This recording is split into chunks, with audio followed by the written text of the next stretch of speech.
శ్రోతలకు స్వాగతం మిత్రులారా. ఈరోజు వాయిదాలోనంటే ఒక మంచి టాపిక్ మాట్లాడుకుందాం. అంటే కొత్త సంవత్సరం మొదలవుతుంది కదండీ! మనల్ని మనం అంటే మన దారిని మనం పరిశీలించుకొని, తప్పులుంటే సరిదిద్దుకొని కొత్త సంవత్సరానికి ఎలా రెడీ అవ్వాలి? నాకు తెలిసి మీరు ఇయర్ ఎండ్‌కి ఆల్రెడీ రెడీ అయిపోతున్నారు. లైక్ 31 డిసెంబర్ నైట్ పార్టీలు, సంబరాలు, సరదాలు, మందు, విందు అన్నీ okay. Okay. That's fine.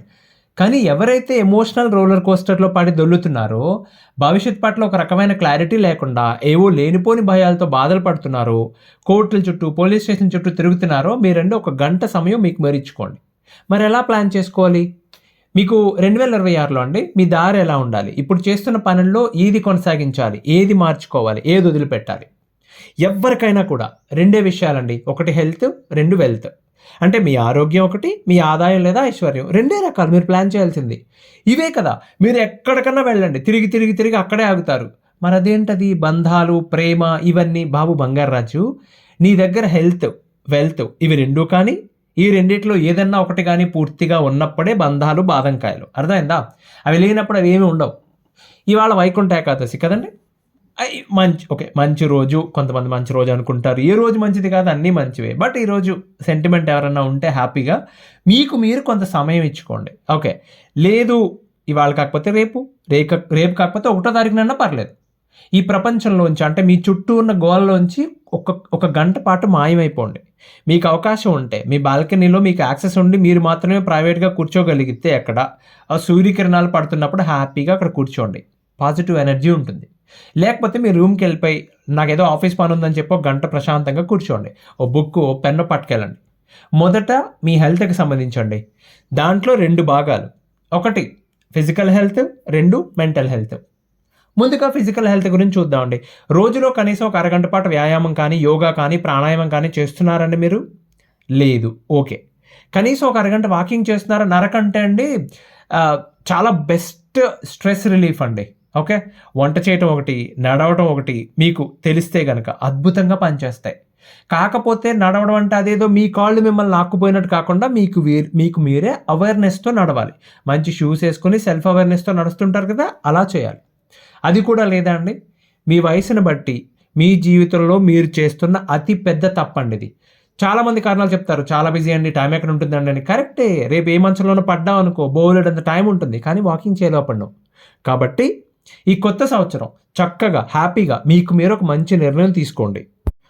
Walking మొదలుపెట్టండి. సాయంత్రాలు best అండి. ఎందుకంటే రోజంతా పని చేసి అలసిపోయి ఉంటారు. కొంచెం ఫ్రీ టైమ్ దొరుకుతుంది. అలాగే ఈవినింగ్ టైం వాక్ చేయడం వల్ల మంచి నిద్ర పడుతుందండి. ఓకే. ఆఫీస్ ఉన్న రోజుల్లో హ్యాపీగా వర్కౌట్ అవుతుంది. అలాగే ప్రతిరోజు ఖచ్చితంగా చేయాలని ఏం కండిషన్స్ పెట్టుకోవద్దండి. అలా పెట్టుకోవడం వల్ల ఒక 2 రోజులు కుదరకపోతే ఇంక దాని మీద ఇంట్రెస్ట్ పోతుంది. ఆటోమేటిక్‌గా ఆపేస్తారు మీరు. వారానికి 5 రోజులు కనీసం. ఓకే. లేకపోతే ఇప్పుడు ఆన్‌లైన్‌లో యోగా క్లాసులు చెప్తున్నారండి. చాలా తక్కువండి. చాలా జెన్యూన్ క్లాసెస్ సంవత్సరాల తరబడి నడుస్తూనే ఉన్నాయి. 3 నెలలకు కలిపి 1800 ఎంతో తీసుకుంటారు వాళ్ళు. ఒకసారి రెస్టారెంట్‌కెళ్తే అయ్యే ఖర్చు 2000. బయట మీరు ఎక్కడో చోట ఏ దాబాకో వెళ్తే ఆ మర్నాడు ఎలాగో డాక్టర్ దగ్గరికెళ్ళాలి. అక్కడ కూడా 2000 మినిమమ్ బిల్. రోజుకి రూ. 20 కదా వీళ్ళు అడుగుతుంది. ప్రయత్నం చేయండి. ఇంకొక ముఖ్యమైన విషయం అండి. మంచి భోజనం తినండి, టైంకి తినండి. ఒకవేళ మీకు వర్కౌట్ అవ్వకపోతూ ఉన్నట్లయితే ఎప్పుడు అది కూడా రాసుకోండి. ఏవండీ భోజనం టైంకి తినాలి. అది కూడా మంచి భోజనం తినాలి. ఓకే. మా స్నేహితుడి ద్వారా ఒకప్పుడు ఒక ఐఏఎస్ ఆఫీసర్ పరిచయం అయ్యారండి. గవర్నమెంట్‌లో చాలా పెద్ద స్థాయిలో ఉన్నారాయన. మాకు ఆయనతో కలిసి కూర్చొని భోంచేసే టైం దొరికింది ఒకరోజు. అవకాశం దొరికింది. ఓకే. ఆయనకి ఓ ఫోన్ వచ్చిందండి. చేసింది ఎవరో పెద్ద మినిస్టర్. పెద్ద స్థాయిలో ఉన్న ఒక మినిస్టర్ చేస్తే ఈయన సమాధానం ఏంటో తెలుసా? హలో! భోజనం అయిందా సార్ మీది? నేను ఇప్పుడే చేస్తున్నా అండి. అయ్యాక మాట్లాడదామా? పెట్టేసాడు ఫోన్. చాలా నేర్చుకున్నాం. ఆ సంఘటన తర్వాత ఇప్పటివరకు ఎప్పుడు నేను భోజనం టైంలో మీటింగ్ అటెండ్ అవ్వలా. ఎవడన్నా స్కెడ్యూల్ చేసినా డిక్లైన్ చేస్తాను నిర్మోహమాటంగా. బాబు అది నా లంచ్ టైం, నా డిన్నర్ టైం. నన్ను డిస్టర్బ్ చేయకు ఆ టైంలో అని చెప్పి. మళ్ళీ చెప్తున్నా అండి. ఏదన్నా సరే అది ఉన్నంత వరకు మీకు దాని విలువ తెలీదు. ఆరోగ్యాన్ని పోగొట్టుకోకండి. ఇక రెండోది మానసిక ఆరోగ్యం అండి. మీ మెంటల్ హెల్త్. ఒకటి చెప్పండి, ఫిజికల్ హెల్త్ గొప్పదా? మెంటల్ హెల్త్ గొప్పదా? ఓ ఉదాహరణ చూద్దాం.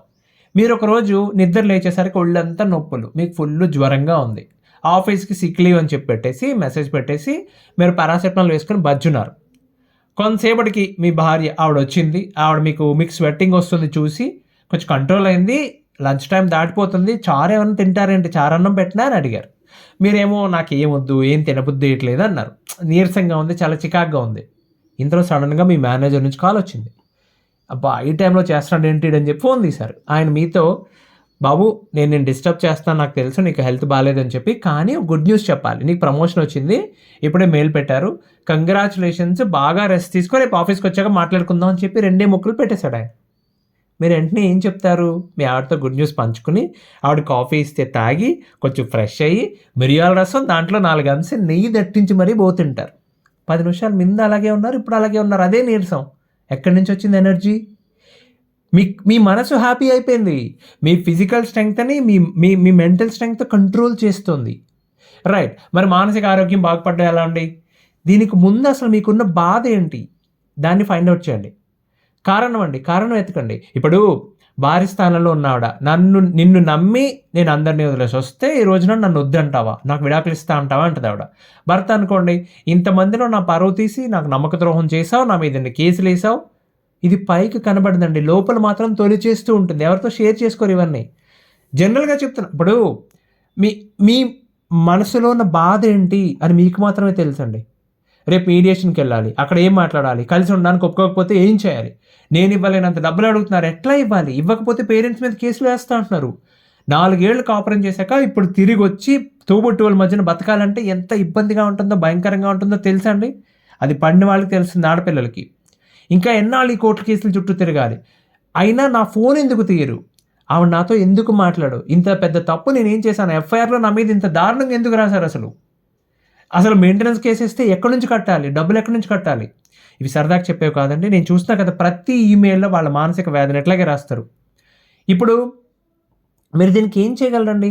దీని నుండి బయటపడాలంటే దానికి మందేయాలి కదా, అంత ఈజీ కాదు. సొల్యూషన్ వెతుక్కోవాలి. మీతో మీరు నిజాయితీగా ఉండాలి. కారణాలు రాసుకోండి. ప్రాక్టికల్గా రియాలిటీలో ఆలోచించడం మొదలు పెట్టండి. నా మీద ఎఫ్ఐఆర్లో ఇన్ని అబద్ధాలు ఎలా రాసింది అంటే, ఆయన రాయకపోతే కేసు అవ్వదు కదా. ఇప్పుడు సినిమా ఇంటర్వెల్లో మా ఆయన పెద్ద బకెట్ నిండా పాప్కార్న్ తీసుకొస్తాడు, ఆ సినిమా ఏలో తినకపోతే తిడుతున్నాడు అంటే కేసు అవ్వదు కదా. అది అబద్ధాలు రాస్తారు. అలాగే మెయింటెనెన్స్ కేసులో మా ఆయన అండి ఎన్ని అబద్ధాలు చెప్తున్నాడండి, అసలు ఉద్యోగం లేదంటున్నాడండి, తను చెప్తున్న శాలరీ కూడా అబద్ధం అండి. మరి లేకపోతే మీరు అడిగినట్టు మీరు కేసు వేస్తే అతను వచ్చేసి అన్ని నిజాలు చెప్పేసి మీకు అన్నీ ఒప్పేసుకుని మీరు అడిగినంత డబ్బులు ఇచ్చేసి మళ్ళీ మీ మీద కేసులు వేయించుకుని మీ లాయర్ ఫీజు కూడా ఆయన ఇవ్వాలా? ఏం ఎక్స్పెక్ట్ చేస్తున్నారు మీరు? సింపుల్ అండి. అవతల పక్క స్థానంలో మీరుంటే ఏం చేసేవారు? ఇంచుమించి ఇదే పని చేసేవారు. కొంచెం రియాలిటీలో ఆలోచించండి. మీ ఎమోషన్స్ని పక్కన పెట్టి లాజిక్ ఆలోచించడం మొదలు పెడితే మీకు క్లారిటీ వచ్చేస్తుంది. కోర్టుకు వచ్చాక కేసులు వేసుకున్నాక ఇంకా మా ఆయన బంగారం, మా ఆవిడ సింగారం అంటే కూర్చుంటే సరిపోదండి. మీ ఇద్దరు కూర్చుని మాట్లాడుకున్నప్పుడు ఆ ముద్దు పేర్లన్నీ వర్కౌట్ అవుతాయి. మీరు ఏం చేద్దాం అనుకుంటున్నారు? మీకు కాపురం కావాలా వద్దా? జనవరి 26వ తారీఖు లోపు నిర్ణయం తీసుకోవాలి. పెట్టుకోండి, ఓ టార్గెట్ పెట్టుకోండి. దాని గురించి ఏం చేయాలో ఆలోచిద్దాం. ముందు గోల్ పెట్టుకోండి, దానికి ఒక డెడ్ లైన్ ఇవ్వండి. ఓకే, ఇంకా ఏమైనా ఉన్నాయా? మీ మానసిక ప్రశాంతం దూరం చేసే ఇంకేమన్నా నెగిటివ్ పీపుల్ ఉంటారండి. మీ నిర్ణయం మిమ్మల్ని తీసుకొని ఎవరు ఇబ్బంది పెడతారు, మధ్యలో దూరుతారు, కిలికేస్తారు శుభ్రం. నేను ఇలా చేద్దాం అనుకున్నా, ఆయన చెప్తే మాట వింటాడు, లేకపోతే ఆవిడ చెప్తే మాట వింటుంది. అమ్మాయి మంచిదేనండి, వాళ్ళ పేరెంట్స్ అండి, అబ్బాయి మంచోడండి, వాళ్ళ పేరెంట్స్ అండి, వాళ్ళ మేనమామ అండి. ఇట్లాంటి నెగిటివ్ పీపుల్ని దూరంగా ఉంచండి. కనీసం ఉంచాలని నిర్ణయం తీసుకోండి. మీకు మనసులో అవతల వాళ్ళ మీద పగ తీర్చుకుందాం అని కానీ ఏ మూలైనా ఉంటే ఇప్పుడే ఆ విషయాన్ని మీతో మీరు మాట్లాడుకొని పక్కన పెట్టేసండి. దానివల్ల మీకు ఏ ఉపయోగం ఉండదండి. ప్రతీకారం, పగ ఇవన్నీ మనం తీర్చుకునేవి కావండి. అవి ప్రకృతి, కర్మ, దాని దారిని అది పనిచేస్తూ ఉంటుంది. ముందు మీ ఆలోచన నుండి బయటపడిపోవాలని సంకల్పించుకోండి. మీ మానసిక మీ మానసిక ఆరోగ్యాన్ని కానీ ఫిజికల్ హెల్త్ రెండింటిని ఇంపాక్ట్ చేసే ఉంటాయి కొన్ని. ఏంటి తెలుసా అవి? ఇప్పుడు కాఫీ, టీ లాంటివి మీ మెంటల్ హెల్త్ని, ఫిజికల్ హెల్త్ని రెండింటిని ఒకేసారి ఇంపాక్ట్ చేయగలుగుతాయి. రైట్? మితంగా తీసుకుంటే పర్లేదు, బట్ అవి కొంతమంది చాలా హెవీగా అడిక్ట్ అయిపోతారు. నేను కూడా ఉన్న బాధితుడిని అనమాట. సో ఒక టైంలో I decided I want to stop it. Okay, court కేసులు చుట్టూ తిరిగినప్పుడు అండి టైంకి భోజనం తరగకపోతే తలనొప్పి మొదలవుతుంది. మీకు తెలుసో తెలీదు, టీ కాఫీల వల్ల వచ్చే తలనొప్పి ఒక్కసారి మొదలైతే మీరు ఏం చేసినా ఆ రోజు పడుకుని మర్నాడు పొద్దున్న లేచే వరకు తగ్గదు అది. రైట్? దాని నుంచి మానేయాలని డిసైడ్ అయిన తర్వాత ఒక రోజు మానేసి ఆల్ ఆఫ్ ఏ సడన్ కంటిన్యూస్గా 181 రోజులు అంటే 180 డేస్ మానేశాను నేను. 181 రోజు కావాలని చెప్పి తాగా. Okay, now I want to control it. అది నన్ను కంట్రోల్ చేయడం నాకు ఇష్టం ఉండదు. నేను సడన్గా ఎప్పుడో తాగబోద్దు చేస్తే తాగుతా, మళ్ళీ మానేస్తా. ఇట్లా మీకు నేను ఎగ్జాంపుల్ చెప్తున్నా అండి. అలాగే ఫోకస్ అండి, డిస్ట్రాక్షన్. ద ద ద ఇవాళ ప్రపంచం అసలు దారుణమైన డిస్ట్రాక్షన్. ఫోన్ చూడకుండా ఒక నిమిషం ఉన్నాడు.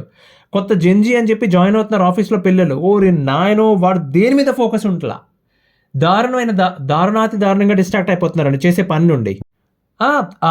తను మ్యామ్ అని ఉంటారండి. అంటే మీకు బెత్తం పట్టుకున్న సరస్వతీదేవి క్లాస్ రూమ్లో నిలబడి పాఠం చెప్పినట్టు ఉంటుంది ఆవిడ క్లాస్ తీసుకుంటే.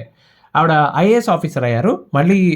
And now back to ICS వాళ్ళకి ట్రైనింగ్, ఐసీఎస్ కాదు ఐసీఎస్ వాళ్ళకి, సివిల్ సర్వీసెస్ వాళ్ళకి ట్రైనింగ్ ఇస్తూ ఉంటారు.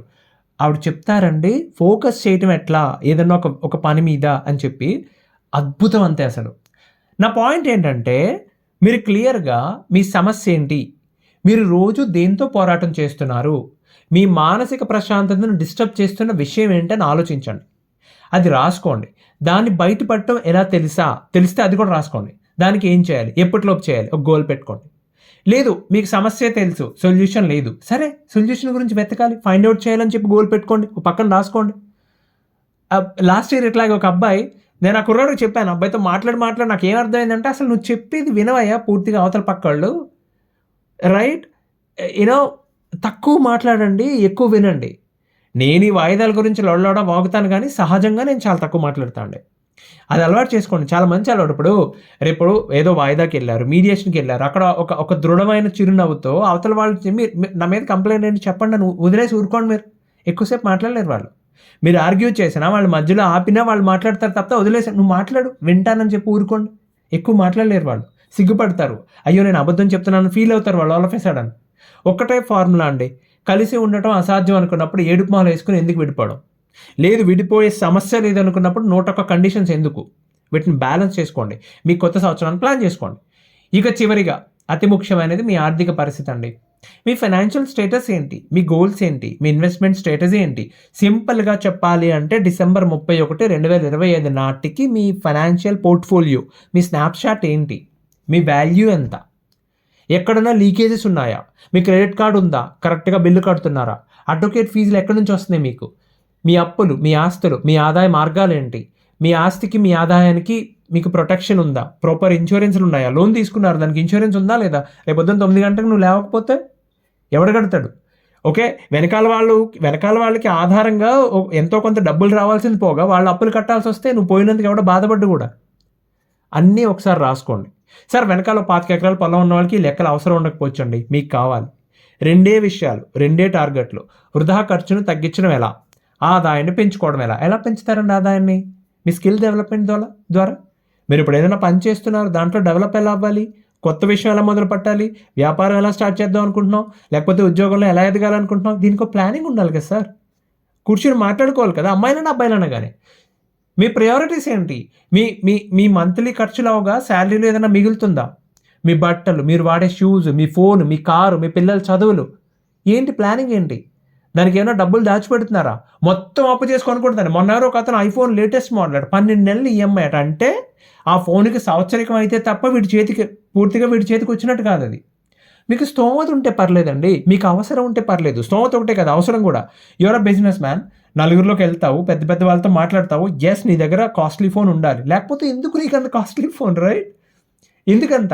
ఇప్పుడు వివేకానంద స్వామి చెప్తారు చూడండి, వీలైనంత సింపుల్గా బ్రతకండి, కానీ మీరు చేసే పనులు అద్భుతంగా ఉండాలి. మన గురువుగారు అబ్దుల్ కలాం లైవ్ ఎగ్జాంపుల్ అయినా, ఒకే ప్యాటర్న్, 4 జతల బట్టలు, వేసం ఎత్తు బంగారం లేదు ఒంటి మీద, కానీ భారతదేశం ఉన్నంత వరకు మర్చిపోలేని కీర్తి పతాకం ఎగరేశాడు ఆయన. అవునా? మన రజనీకాంత్ కూడా చక్కగా ఆయన చూస్తే భలే ముచ్చటేస్తుంది. ఇంత 4 తులాలు బంగారం ఉండదండి ఆయన ఒంటి మీద. అవునండి, బయటకు వచ్చిన మీరు చేతికి అప్పుడప్పుడు బ్రేస్లెట్ పెట్టుకుంటారు, అప్పుడు కూడా ఎప్పుడు పెట్టుకోరు, అది కూడా మేకప్ కూడా వేసుకోరు, బయటకు వచ్చేస్తాడు. సినిమా తీస్తే 500 కోట్లు. సో అంటే బెస్ట్ ఎగ్జాంపుల్స్. ఏం లేదండి, కోర్టు ఖర్చుల కోసం, లాయర్ ఫీజులు, ఇవ్వాల్సిన మెయింటెనెన్స్లు, వీటన్నిటి కోసం అప్పులు చేస్తూ ఉన్నట్లయితే కనుక మీ ఖర్చులు తగ్గించుకోండి, కొంచెం కాంప్రమైజ్ అవ్వండి. ఎక్కడ కాంప్రమైజ్ అవ్వాలి, గాలిలో లెక్కలేస్తే కుదరదు కదా, పేపర్ మీద పెట్టండి, బయట తేలుతుంది మీకు. అప్పు చేసి బతకడం కంటే పేదవాడిగా బతకడం ఉత్తమం అండి. అనుకున్నంత వరకు, మీకు వీలైనంత వరకు చేయకండి. నేను ఇన్ని కబర్లు చెప్పి నేను కూడా పర్సనల్ లోన్ తీసుకున్నాయి, గొడవలు పడుతున్నప్పుడు తప్పదు, క్రిటికల్ సిచ్యువేషన్లో తప్పదు, కానీ తొందరగా బయటపడిపోవాలి, అంతే మనం చేయగలిగింది. ఇక ఆడవాళ్ళండి, భార్య స్థానంలో ఉన్నవాళ్ళు, మీకు నెల ఆదాయ మార్గం ఏమైనా ఉందా, ఏమన్నా నాకు 10 ఎకరాల పొలం ఉంది, దాని నుంచి ఏమన్నా వస్తుందా, రైట్? రావట్లేదు, రాకపోతే ఒక ఎకరం అమ్మేసి డబ్బులు ఎక్కడన్నా పెట్టుకోండి. ఫిక్స్డ్ డిపాజిట్లో ఉన్న పెట్టుకోండి. అప్పులు చేయకండి. ఎందుకంటే అప్పు చేస్తే 10 ఎకరాలు పట్టుకెళ్ళిపోద్ది రేపది. ఓకే. కాబట్టి అన్నిటికంటే ముఖ్యమైందండి. చాలామంది ఆడవాళ్ళు ఇదే అడిగే ప్రశ్న. మా ఆయన డబ్బులు ఇవ్వాలండి, మా సాంబడొస్తాడు మెయింటెనెన్స్ ఇస్తాడు. ఇవ్వరండి. ఇస్తారని గ్యారంటీ లేదు. మీ చేతి వరకు వస్తుంది, అది మీకు ఉపయోగపడుతుందని గ్యారంటీ లేదు. మీరు ఇవాళ మీ ఖర్చులు 30,000 అవుతుంది కాబట్టి నెలకు 30,000 కావాలని మెయింటెనెన్స్ ఇస్తే 1,20,000 ఇమ్మని చెప్పి ఆర్డర్ ఇస్తే మీ ఖర్చు నెలకి 50,000 అయిన తర్వాత ఇస్తది ఆర్డర్. రైట్? అప్పటికి మీకు అప్పటికే చాలా దూరం వెళ్ళిపోయి ఉంటారు. రైట్? ఖచ్చితంగా ఉద్యోగం ఉండాలి. ఆదాయ మార్గం ఉండాలి. ముందు దాని మీద ఫోకస్ పెట్టుకోండి. చివరిగా అండి, మీ హెల్త్‌కి, వెల్త్‌కి సంబంధించిన 2 నిర్ణయాలు తీసుకోండి. 10 నిర్ణయాలు, 10 పనులు వద్దు. 2 తీసుకున్న వాటి మీద నిలబడిపోవాలండి. నిర్ణయం తీసుకుంటే సరిపోతుందా? సరిపోదు. దాన్ని ఇంప్లిమెంట్ చేయాలి కదా! ఆచరణలో పెట్టకని నిర్ణయాలు అనవసరం, వేస్ట్ అవి. గట్టిగా అనుకోండి సాధిద్దామని. ఖచ్చితంగా సాధించేస్తారు.